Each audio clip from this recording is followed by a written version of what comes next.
डर, भय, गम जो भी है वो तुम्हारे अंदर है। आप अपने अंदर के पिंजरे से बाहर के निकल के देखो, तू भी एक सिकंदर है। जी हाँ दोस्तों, अगर आपके अंदर किसी भी प्रकार का डर है परीक्षा को लेकर के, तो आप इस डर से बाहर आइए, क्योंकि आप अगर एक पत्थर हौसले से उठा के फेंक देंगे तो आसमान में सुराख हो सकता है। जी हाँ दोस्तों, अगर आप भी चाहते हैं कि 2023 में बिहार बोर्ड में परचम लहराना है तो आप मेरे वीडियो को देखते रहें, मेरे सेशन से जुड़े रहें। आज आपके लिए बहुत ही धमाकेदार, शानदार और जानदार लाइन बेस्ड क्वेश्चन चुन करके लाए हैं, जो कि आपकी आने वाली 2023 की इंटरमीडिएट की परीक्षा के दृष्टिकोण से बहुत ही ज़्यादा इम्पॉर्टेंट है, बहुत ज़्यादा इम्पॉर्टेंट है। तो आइए एक बार आप लोगों का स्वागत करते हैं हम अपने चैनल न्यू क्लासेज हल्सी में। और आज के सेशन का पहला सवाल लेते हैं। The Gujarati equivalent for civilisation means good conduct. सबसे पहला प्रश्न तो यही बन जाता है कि the Gujarati equivalent for civilisation means what? Good conduct. यह जो लाइन है वो कहाँ से लिया गया है? तो दोस्तों, Gujarati equivalent for civilisation means जो लाइन है वह इंडियन सिविलाइजेशन एंड कल्चर से लिया गया है। और ये जो है वह एक एसे है, और इस एसे के जो लेखक हैं वो हैं महात्मा गांधी। कौन है बाबू?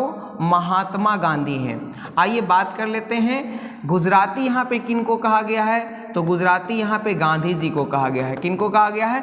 गांधी जी को कहा गया है। तो गांधी जी का जो है वह सभ्यता से क्या तात्पर्य था? तो गांधी जी का सभ्यता से तात्पर्य था गुड कंडक्ट।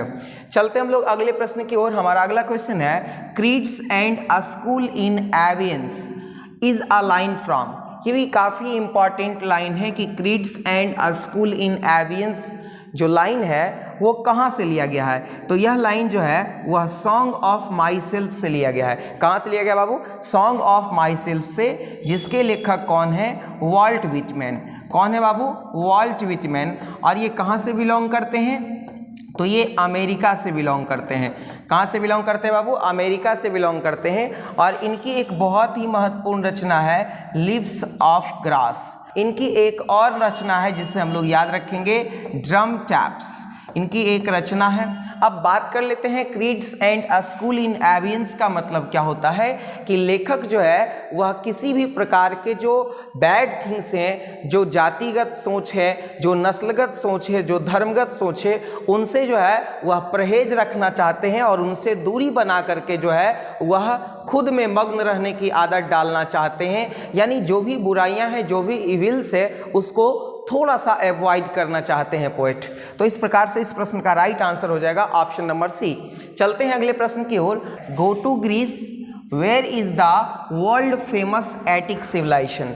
एक क्वेश्चन तो यहीं से बन जाता है कि वर्ल्ड फेमस एटिक सिविलाइजेशन कहाँ है? तो वर्ल्ड फेमस एटिक सिविलाइजेशन कहाँ है दोस्तों? तो ग्रीस में था। अब देखिए यहाँ पे क्या है कि यहाँ पे कहा जा रहा है where is the world famous Attic civilisation. ये लाइन कहाँ से लिया गया है? तो यह लाइन भी जो है वह इंडियन सिविलाइजेशन एंड कल्चर से लिया गया है, जिसमें गांधी जी कहते हैं कि तुम ग्रीस जा कर के देखो, वहाँ की सभ्यता समाप्त हो गई, लेकिन आज भी भारत की सभ्यता जो है वह अपने साउंड फाउंडेशन पे क्या है?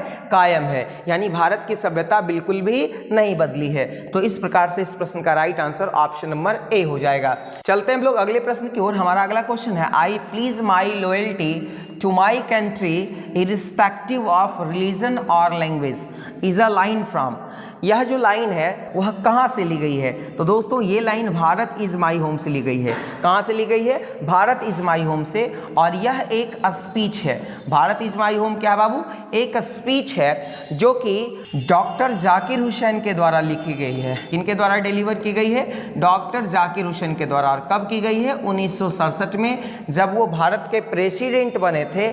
जब वो भारत के क्या बने थे? प्रेसिडेंट बने थे। तो उस समय जो है उन्होंने जो स्पीच दिया था उसी स्पीच का ये हिस्सा है।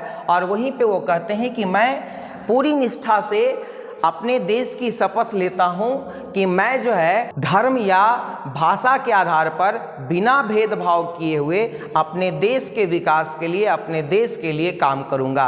तो ये जो लाइन हो जाएगा वो भारत इज माई होम से लिया गया है, तो ऑप्शन बी बिल्कुल सही जवाब होगा। चलते हैं अगले प्रश्न की ओर। हमारा अगला क्वेश्चन है, yesternight the sunny went hence and yet is here today is a line from. बात कर लेते हैं इस सेंटेंस की। तो ये जो सेंटेंस है कहाँ से लिया गया है, फटाफट आप लोग बताइए। इस सेंटेंस के जो राइटर हैं वो है जॉन डनी। कौन है बाबू? जॉन डनी।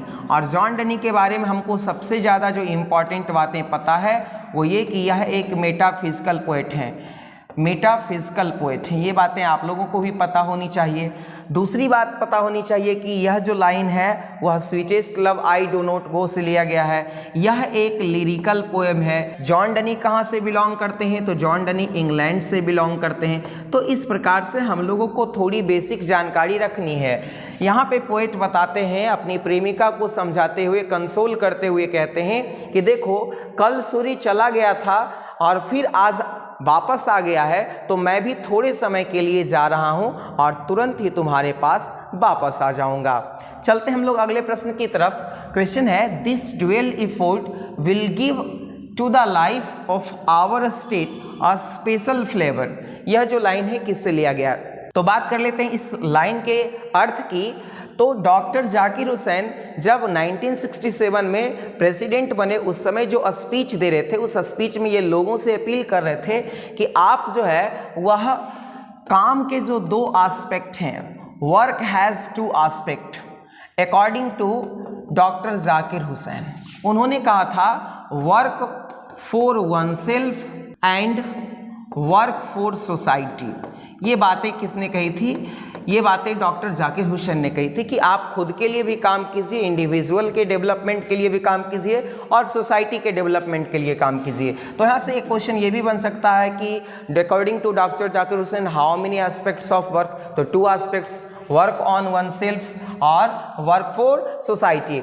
अब यहाँ से देखते हैं क्या है कि इसका मतलब यह है कि आप अगर खुद के लिए और अपने देश के विकास के लिए दोनों को ध्यान में रख करके काम करेंगे तो निश्चित रूप से ये जो हमारा स्टेट है, हमारा देश है, हमारा जो कंट्री है वो निश्चित रूप से काफ़ी डेवलप करेगा। तो यह लाइन जो है वह भारत इज़ माई होम से लिया गया है, यानी इस लाइन के जो स्पीकर हैं वह क्या हैं? डॉक्टर जाकिर हुसैन हैं। तो यह भी कभी कभी पूछ देता है बाबू कि यह लाइन जो है वह किसने लिखा है या यह लाइन जो है वह किसने बोला है। तो इस प्रश्न का राइट आंसर क्या आ जाएगा? Option number D. चलते हैं अगले क्वेश्चन की तरफ। क्वेश्चन है, ministers as being 2 steps higher than God. मंत्री जी जो है वह भगवान से भी 2 कदम ऊपर होते हैं। तो ये लाइन जो है वह कहाँ से लिया गया है? तो यह लाइन जो है वह पिंच ऑफ स्नफ से लिया गया है। कहाँ से लिया गया बाबू? पिंच ऑफ स्नफ से। अब इसके रेफरेंस की बात कर लेते हैं। ये पिंच ऑफ स्नफ जो है वह एक शॉर्ट स्टोरी है। क्या है बाबू? शॉर्ट स्टोरी है। और इस शॉर्ट स्टोरी में जो है वह जो अंडर सेक्रेटरी रहते हैं, इस चैप्टर के जो चीफ कैरेक्टर रहते हैं नानू काका। इस चैप्टर के चीफ कैरेक्टर कौन रहते हैं? नानू काका। नानू काका इस चैप्टर के चीफ कैरेक्टर रहते हैं और नानू काका को उनका जो भांजा है जो कि क्या रहता है? अंडर सेक्रेटरी रहता है। क्या रहता है बाबू? अंडर सेक्रेटरी रहता है। और ये अंडर सेक्रेटरी नानू काका को समझाते हुए कहते हैं कि आप इतना आसान समझ रहे हैं मंत्री जी से मिलना, इतना आसान नहीं है। हम लोगों को बताया जाता है कि मंत्री जी जो है वह भगवान से भी 2 स्टेप क्या है? ऊपर हैं। तो इस प्रकार से इसका राइट आंसर हो जाएगा ऑप्शन नंबर बी। चलते हैं अगले क्वेश्चन की तरफ। क्वेश्चन है, where are the songs of a spring ay where are they is a line from. बात कर लेते हैं इस सेंटेंस के रेफरेंस की। तो यहाँ पे जो है जॉन किट्स महोदय, कौन? जॉन किट्स महोदय यहाँ पे चैलेंज कर रहे हैं। किसको चैलेंज कर रहे हैं? यहाँ पे चैलेंज कर रहे हैं, किसको चैलेंज कर रहे हैं? स्प्रिंग सीजन को। और स्प्रिंग सीजन को चैलेंज करते हुए कहते हैं कि सब कोई तो स्प्रिंग की तारीफ में बहुत कुछ कहता है, स्प्रिंग सीजन की तारीफ में बहुत कुछ करता है, लेकिन आप ज़रा ऑटोमन को भी तो देख लो भाई कि ऑटोमन एक सीज़न है जो भरा हुआ है, season of mists and mellow fruitfulness का सीजन है, और ऑटोमन का खुद का एक गीत है। इसे किसी भी दूसरे मौसम के गीत पर निर्भर रहने की आवश्यकता नहीं है। तो ये लाइन जो है वह कहाँ से लिया गया है? ऑड टू ऑटोमन से लिया गया है, यानी जॉन किट्स ने इस लाइन को लिखा है, यानी ऑप्शन नंबर ए बिल्कुल करेक्ट जवाब है। चलते हैं अगले प्रश्न की ओर। क्वेश्चन है had to travel second on a third class ticket is a line from. बात करेंगे इस सेंटेंस से रिलेटेड कंसेप्ट की, तो दोस्तों ये सेंटेंस जो है वह पिंच ऑफ स्नफ चैप्टर से लिया गया है, जिसके जो चीफ कैरेक्टर नानू काका हैं, ये नानू काका जब दिल्ली पहुंच जाते हैं, नानू काका कहाँ चले जाते हैं? दिल्ली चले जाते हैं, और दिल्ली जा कर के अपने जो भांजे होते हैं उनको ये बातें कह रहे होते हैं कि क्या कभी तुमने जो है वह थर्ड क्लास के टिकट पर सेकंड क्लास में यात्रा करी है क्या? यह भी एक जो है वह बहुत ही जो है वह चतुराई वाला काम है। ये कौन कह रहे हैं? नानू काका कह रहे हैं। तो यहाँ पे ये लाइन पिंच ऑफ स्नफ से ली गई है, यानी ऑप्शन नंबर बी बिल्कुल इसका करेक्ट जवाब होगा। चलते हम लोग अगले प्रश्न की ओर। हमारा अगला क्वेश्चन है when have you arranged for the minister to see me is a line from. ये लाइन जो है वह कहाँ से लिया गया है? तो ये लाइन जो है वह पिंच ऑफ स्नफ से लिया गया है, जिसमें नानू काका अपने जो भांजे हैं उनको ये कह रहे हैं कि आपने जो है वह कब व्यवस्था किया है हमारे मंत्री से मिलने का। तो ये जो है वह बहुत ही ह्यूमरस शॉर्ट स्टोरी है, इसमें थोड़ा सा मज़ा आता है। तो इस जो लाइन का जो रेफरेंस है वो पिंच ऑफ स्नफ है। तो ऑप्शन नंबर डी बिल्कुल सही जवाब है। चलते हम लोग अगले प्रश्न की ओर। हमारा अगला क्वेश्चन है power should be used only for moral purposes, यानी जो शक्ति है उसका इस्तेमाल हम लोगों को नैतिक मूल्यों के बढ़ावा के लिए करना चाहिए। तो ये जो लाइन है, ये line Bharat is my home chapter से लिया गया है, लेकिन अगर बात करेंगे कि ये लाइन जो कहा किसने है, तो ये लाइन कहा है महात्मा गांधी ने। किसने कहा बाबू?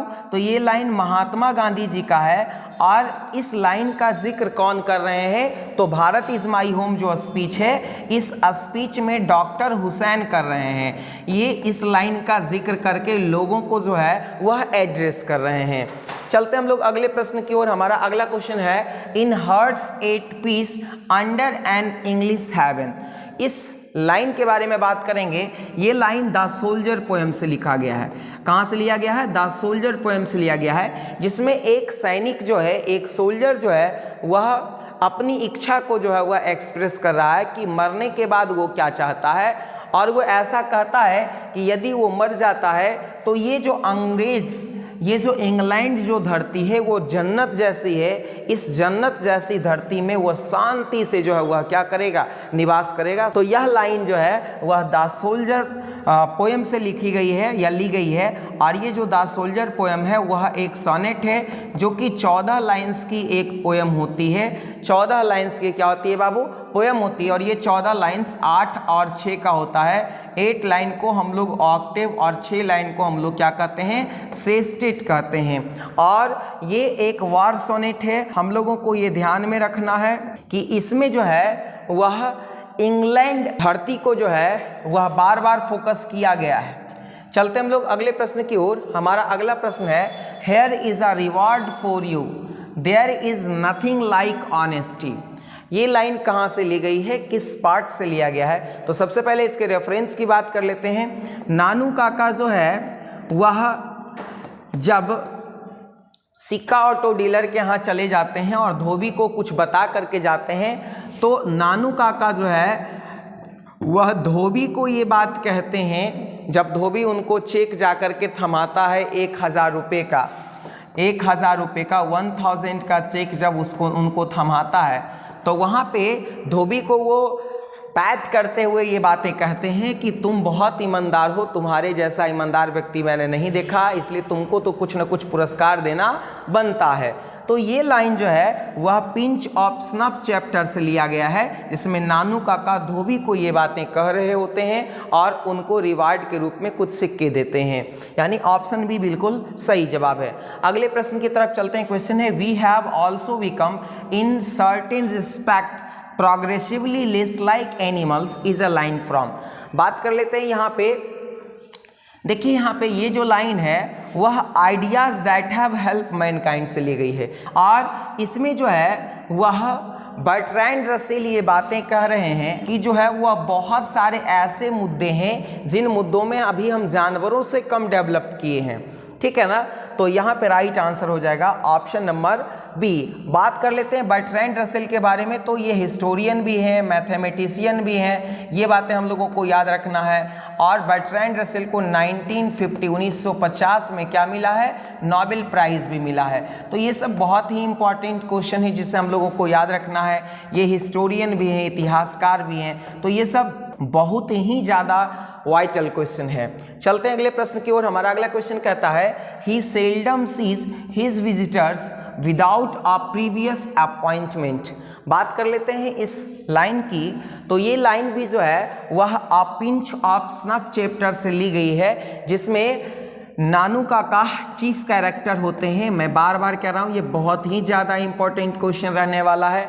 नानू काका चीफ कैरेक्टर होते हैं और जब वह मंत्री से मिलने की बात करते हैं तो वहाँ पर उनको बताया जाता है कि मंत्री जी जो है वह कभी भी अपने विजिटर्स से, अपने मिलने वालों से बिना पूर्व अपॉइंटमेंट के, बिना पहले अपॉइंटमेंट लिए बगैर नहीं मिलते हैं। तो यानी बिल्कुल ऑप्शन नंबर बी सही होगा। अगले प्रश्न की तरफ चलते हैं। क्वेश्चन है nature without check with original energy. यह जो लाइन है वह कहाँ से लिया गया है, तो यह जो लाइन है वह सॉन्ग ऑफ माई सेल्फ से लिया गया है। कहाँ से लिया गया बाबू, सॉन्ग ऑफ माई सेल्फ से लिया गया है, जिसमें लेखक बात करते हैं कि मैं जो है वह नेचर के एनर्जी से जो है वह ज़्यादा प्रभावित हूँ और मैं बिना किसी चीज़ का टेंशन लिए हुए, बिना किसी चीज़ के भय के मैं हमेशा क्या रहना चाहता हूँ, हैप्पी रहना चाहता हूँ, यानी बी बिल्कुल सही जवाब है।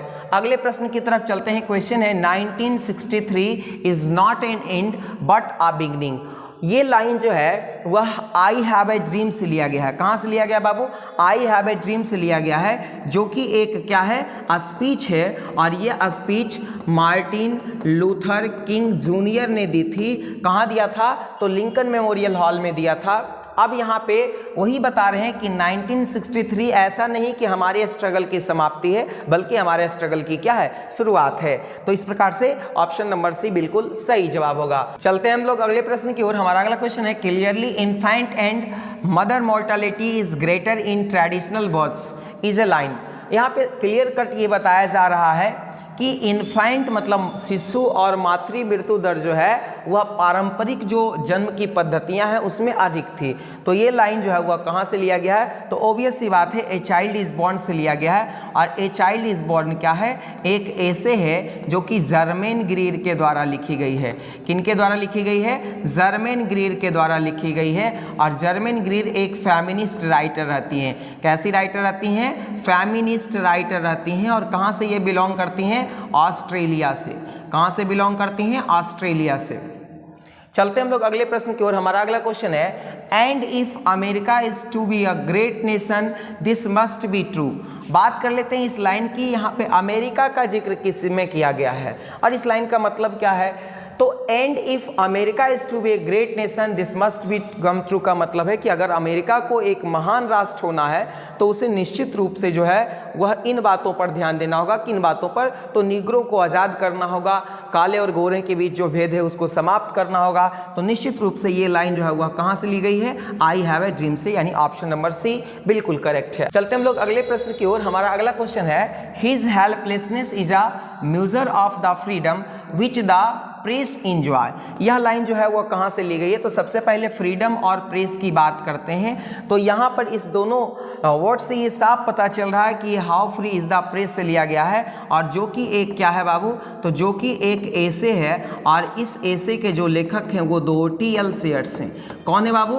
डोरटी एल्सियर्स, जो कि एक एसेइस्ट होते हैं। और यहाँ पे कहा गया है कि हिज हेल्पलेसनेस, उनकी बेचैनी, इज ए मेजर, माप है, ऑफ द फ्रीडम, स्वतंत्रता का, विच द प्रेस इंजॉय, जिसका आनंद प्रेस लेता है। यानी किसी भी लोग अगर प्रेस सही खबर दिखाना शुरू करता है तो निश्चित रूप से जो गलत लोग होते हैं उनके अंदर क्या बढ़ जाती है? बेचैनी बढ़ जाती है। और इसी का जो है वह लुत्फ कौन उठाता है? प्रेस उठाता है। यानी ऑप्शन नंबर सी बिल्कुल सही जवाब है। अगले प्रश्न की तरफ चलते हैं। क्वेश्चन है, here lies a most beautiful lady. ये लाइन कहाँ से लिया गया है? तो ये लाइन जो है वह एन.ई. पिताब पोएम से लिया गया है, और जिसके जो पोएट हैं वाल्टर डी ला मेयर, वो वाल्टर डी ला मेयर जो है वह एक लेडी के ब्यूटी को एक्सप्रेस करते हुए उसके कब्र पे बैठ करके ये बातें कह रहे होते हैं कि यहाँ जो है इस कब्र के भीतर एक बहुत ही खूबसूरत स्त्री पड़ी हुई है ना।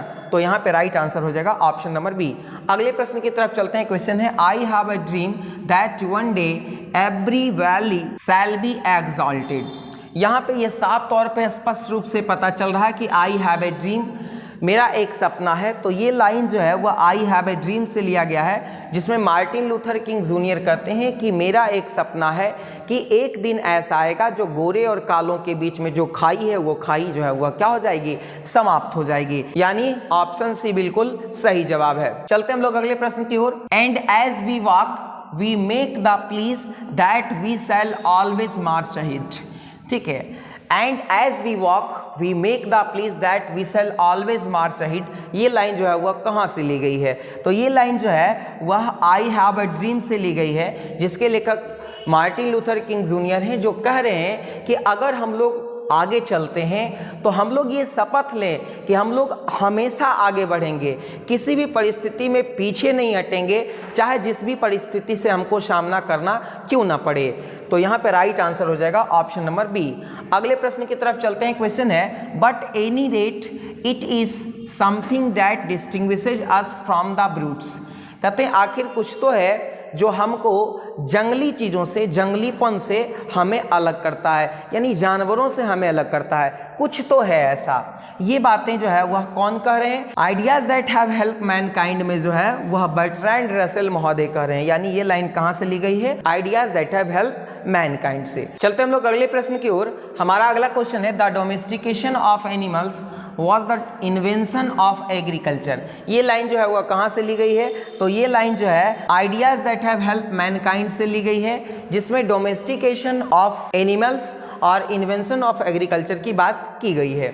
चलते हैं अगले प्रश्न की ओर। क्वेश्चन है, that youngster of yours only seems to like the ordinary looking ones. ये लाइन जो है वह द आर्टिस्ट जो शॉर्ट स्टोरी है इससे ली गई है, और इसमें देखिए क्या है कि जो इसके जो चीफ कैरेक्टर होते हैं सेवई, ये सेवई के जो फादर होते हैं उनके जो फ्रेंड होते हैं, फादर्स फ्रेंड, सेवई के फादर के जो फ्रेंड होते हैं वो सेवई के फादर को ये बातें इंडिकेट करते हैं कि इस तरह का जो लड़का है वह आलतू फालतू चीज़ों में सिर्फ जो है वह क्या रहता है? इंगेज रहता है। यानी ऑप्शन नंबर ए बिल्कुल सही जवाब होगा। अगले प्रश्न की तरफ चलते हैं। क्वेश्चन है, the whole matter of pregnancy is one of celebration.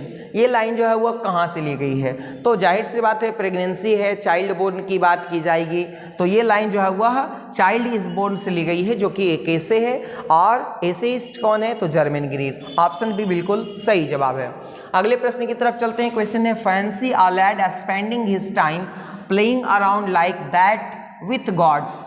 देखिए दोस्त, गॉड्स का जिक्र हम लोग कहाँ किए थे? तो गॉड्स का जिक्र जो है वह द आर्टिस्ट चैप्टर में किए थे। यानी यहाँ पे जो राइट आंसर हो जाएगा द आर्टिस्ट हो जाएगा, और इसके चीफ कैरेक्टर कौन है? सेवई। और बात करेंगे इसके रेफरेंस की, तो सेवई के जो फादर हैं, उनके जो फ्रेंड है, वो जब घर आते हैं तो वही इस बात को बोल रहे होते हैं कि इस तरह का जो लड़का है वह अपना पूरा का पूरा काम, पूरा का पूरा समय जो है वो गॉड्स के पीछे लगा देता है। यानी ऑप्शन नंबर ए बिल्कुल सही जवाब है।